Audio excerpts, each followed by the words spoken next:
the kids know where I am. I'm pretty close to where your stomach is. And they have a good idea of what I look like. I look a little bit like a hose. I wonder if they can find me on the chart. By golly, they did. So, let me introduce myself. I am the intestines. All of us body parts consider ourselves quite important, and I am no exception. Let me tell you why. As you may have guessed, just because of my location, I have something to do with your stomach. Well, I'm the one who gets all of the goodness out of the food you eat and starts it on the way to the rest of the organs in your body. It takes two separate parts of me to do that, as you'll see. All of the food you eat first goes through one of my parts, then the other. The first part is called the small intestine. My small intestine part starts where the stomach ends. It's only about an inch wide, but it coils around and runs along for about 15 to 20 feet. And then it ends at the start of my other part, the large intestine. The large intestine is much shorter than the small intestine, but it's twice as wide, about 2 inches. And that, of course, is why it's called the large intestine. My small intestine needs help in doing its job. It gets some of it from the liver and the pancreas gland. That's the way most of the organs in your body work, of course. They all help each other, one way or another. And in this case, all of us that work together to digest your food live here, close together, under your diaphragm muscle. We all have a job to do in accomplishing the many steps that are necessary to digest your food. In other words, to get all of the goodness out of it to help keep your body running. Of course, there's one more part of your body that's important to your entire digestive system, your mouth. Without it, the food couldn't get to us in the first place. Well, let me tell you a little about the entire digestive system first, and then I'll let you know about the part I play in it. We have to start with food, of course, but since the digestive system can't work very well with large chunks of food, your teeth go to work on it. They chew your food into much smaller pieces so that your tongue can easily push it down toward the rest of us. It pushes it down a special tube called the esophagus. The esophagus connects the mouth with the rest of the digestive system, which is, of course, fairly far away from it. Well, the esophagus has muscles around it, which squeeze the food along its way, sort of like squeezing toothpaste from one end to the other in a toothpaste tube. At the end of this part of the trip, the food is squeezed out into your stomach. Now, a lot of people think the stomach does most of the work. From my point of view, that's just not true. But it is important nevertheless. The stomach acts much like a mixer, churning the food around until it's a thick paste. You see, although the teeth do a fairly good job at grinding up the food, it has to be made even smoother before I can work on it. That's what the stomach does. But then, it's ready for me to go to work on it. First, the part of me called the small intestine. My very first step is to call for help. Help from the pancreas. I send it a signal, letting it know that we have some food to work on. It has some chemicals that I'll need in order to do my part in digesting the food.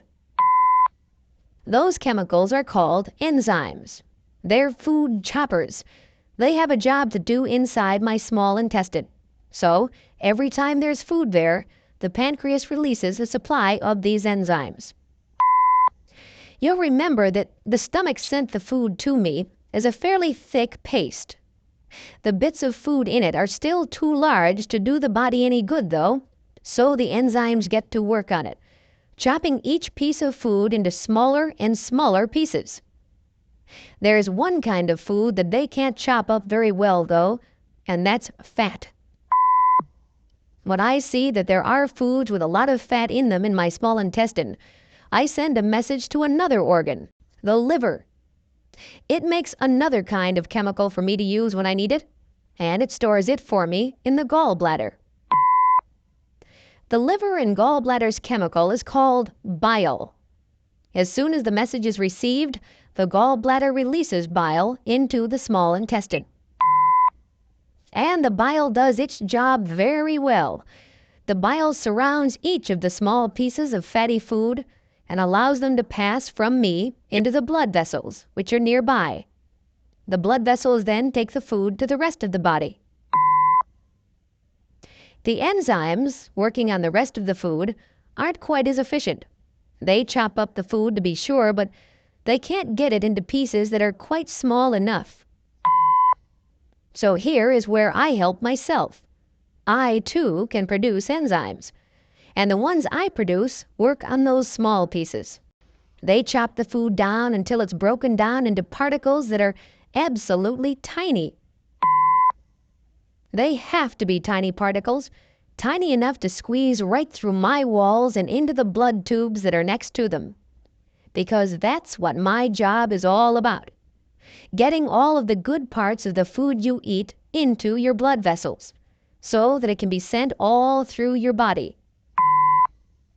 Now, not every bit of the food you eat can be used by your body. Some of it is waste and needs to be expelled from your body after all the goodness has been removed from it.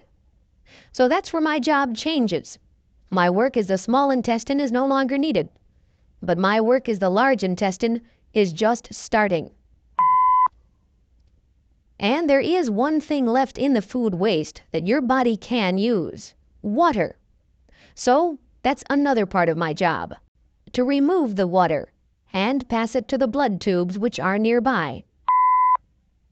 As the water is being removed, the food wastes are being moved along toward the end of the large intestine. Altogether, this trip takes many hours, from the time you first eat some food until it ends up here. I then store these food wastes for a while until a time that's convenient for them to be removed. Well, that's my story.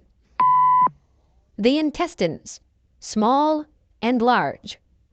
If you ask me, we're the most important part of the whole digestive system.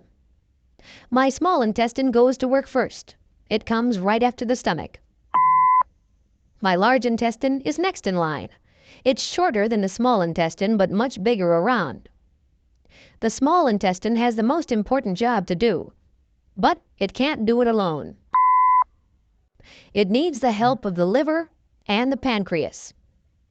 They make the special chemical that I use to chop up the food you eat into smaller and smaller pieces until it's small enough to go into your bloodstream. The entire digestive system starts at your mouth.